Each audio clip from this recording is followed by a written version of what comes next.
Eva Rock vous accueille dans le club de l'été sur Europe 1. Kimber Rose, Marion ici présente, elle décrypte pour nous chaque jour l'histoire d'un plat ou d'un produit. Et aujourd'hui, c'est à une gourmandise que l'on déguste généralement à l'heure du thé que vous vous intéressez, Marion. C'est une gourmandise anglaise. Et oui, c'est le scone. Vous Oui. savez, ce petit pain anglais doré et croustillant à l'extérieur. Vous savez ce qu'on dit, nous, dans le Sud, à propos Sur du le scone, scone, ouais, non on dit que c'est un peu esbourtouf. Vous voyez ce que ça veut dire, esbourtouf? C'est-à-dire Ah, que mais ça non. vous reste un peu dans... Mais Enfin, non, un peu... c'est moelleux à l'intérieur et c'est justement les meilleurs scones, il faut qu'ils soient Fondant. hyper légers, voilà, Ah, d'accord. fondants.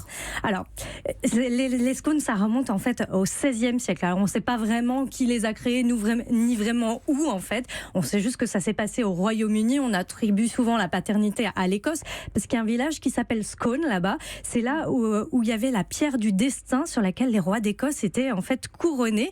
Alors là-bas, on mangeait un pain rond et plat fait à la main, cuit sur une plaque chauffante et qui s'appelle la bannique et qu'on coupait en quartiers triangulaires. Donc là, on reconnaît les scones et ils sont arrivés, les scones, avec l'apparition de la levure. Alors, d'après le dictionnaire de référence pour la langue anglaise qui s'appelle le Oxford English Dictionary, le mot scone viendrait du néerlandais schoenbrood qui veut dire pain blanc fin.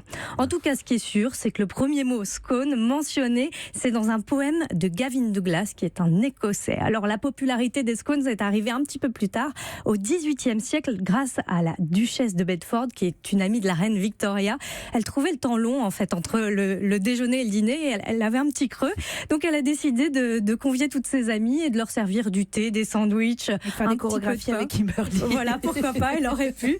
Et c'est devenu du coup une tradition anglaise, le 4 heures, à partir de ce moment-là. Et bien sûr, il y avait des scones. Alors quand on parle des scones, on parle bien sûr des scones avec la crème et la confiture.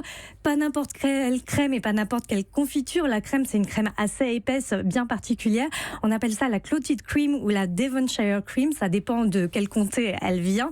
Et la confiture de fraises, tout simplement parce qu'il y avait beaucoup de fraises qui poussaient au Royaume-Uni à partir du XVIIIe siècle. Donc vous voyez, j'ai bien raison, c'est parce que comme c'est un peu esbourtouf, vous êtes obligé de mettre des trucs dedans pour Mais non, que ça c'est le rende justement plus délicieux. digeste. Mais non, c'est pour être encore plus gourmand. Alors cette année, il y a eu un débat sur l'ordre en fait de est-ce qu'on met la crème ou la confiture d'abord. Alors dans le comté de Cornouailles, c'est la confiture et ensuite la crème. Dans le comté du Devon, c'est la crème et ensuite la confiture.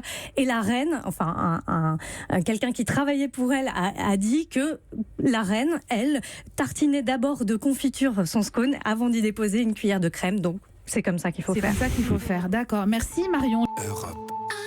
Europe 1.